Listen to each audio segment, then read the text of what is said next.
সাধারণত বিদেশে যাওয়ার সময় শিক্ষা সনদ, বৈবাহিক সনদ, ড্রাইভিং লাইসেন্স সহ অন্যান্য প্রয়োজনীয় সনদগুলো সংশ্লিষ্ট দেশের দূতাবাসের মাধ্যমে ভেরিফিকেশন বা সত্যায়ন করতে হয়। তবে ঢাকায় যেসব দেশের দূতাবাস নেই সেসব দেশের ক্ষেত্রে কাছাকাছি কোনো দেশে থাকা দূতাবাসে গিয়ে এই ভেরিফিকেশনের কাজটি সারতে হয়। সেক্ষেত্রে বাংলাদেশের দূতাবাস নেই এমন সব দেশে যেতে সনদ সত্যায়নের জন্য ভারতের দিল্লিতে যেতে হয়, যা বেশ ভোগান্তির এবং ব্যয়বহুল। তবে এই ভোগান্তি লাঘবে এড়িয়ে উদ্যোগ নিয়েছে বাংলাদেশ সরকার।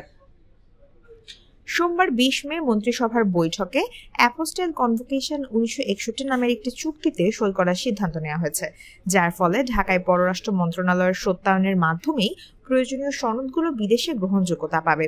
অর্থাৎ এই কনভেনশনে সই করা হলে ঢাকায় বাংলাদেশের পররাষ্ট্র মন্ত্রণালয়ের ভেরিফিকেশনই যথেষ্ট হবে। সোমবার সকালে প্রধানমন্ত্রীর কার্যালয়ে প্রধানমন্ত্রী শেখ হাসিনার সভাপতিত্বে মন্ত্রিসভার বৈঠকে এই অনুমোদন দেওয়া হয়েছে।